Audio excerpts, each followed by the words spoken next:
Tycho et Bruno, le pont de l'amitié.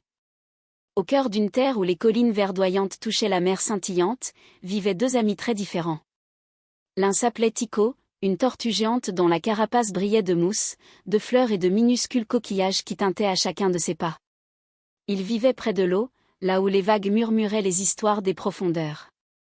L'autre était Bruno, un taureau noir et puissant au pelage luisant, portant une écharpe rouge qui flottait fièrement au vent. Bruno adorait courir dans les prairies, soulevant des nuées de papillons lorsqu'il galopait de joie. Ils étaient les meilleurs amis du monde même si l'un était lent et calme et l'autre rapide et fougueux. Chaque matin, Bruno trottait jusqu'au rivage, où Tycho prenait le soleil sur le sable.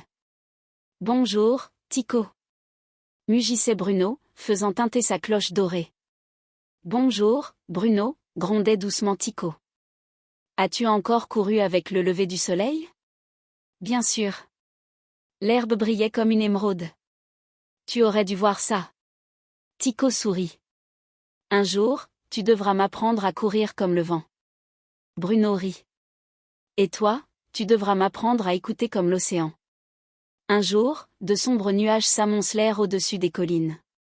Le ciel gronda plus fort que les sabots de Bruno, et les vagues devinrent sauvages.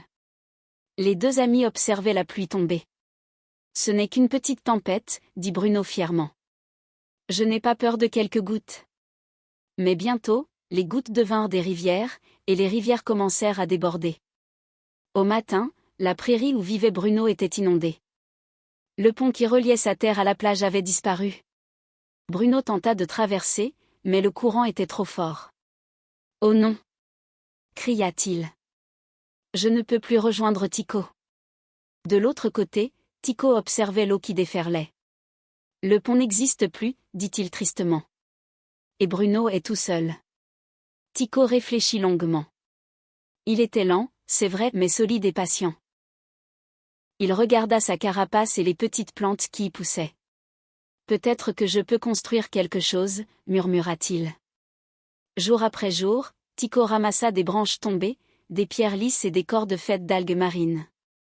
Les petits crabes l'aidèrent à attacher les morceaux de bois, et les oiseaux laissèrent tomber des brindilles du ciel. Et lentement, très lentement, Tycho commença à bâtir un nouveau pont. Pendant ce temps, Bruno regardait depuis l'autre rive, criant des encouragements. « Tu peux le faire, Tycho. Tu es formidable. » Tycho riait. « Lentement mais sûrement, mon ami. Lentement mais sûrement. » Après de nombreux jours, le pont fut enfin prêt, solide et large, avec des fleurs poussant entre les planches. Bruno prit une grande inspiration. « J'y vais. » Il posa prudemment un sabot sur le pont, qui grinça sous son poids. Tycho l'attendait de l'autre côté, un large sourire aux lèvres. Mais soudain, une vague frappa le pont avec force, le faisant trembler. Bruno se figea, terrifié. « Je ne peux pas bouger !» cria-t-il. « Regarde-moi, Bruno !» appela Tycho. « Tu vas y arriver. » Un pas après l'autre. « Je suis juste ici. » Bruno plongea son regard dans les yeux dorés et bienveillants de Tycho. Lentement, il fit un pas, puis un autre, puis encore un. Enfin, boum! Ses sabots touchèrent la terre ferme. Les deux amis éclatèrent de rire et s'enlacèrent, tandis que la pluie et les embruns les éclaboussaient de lumière.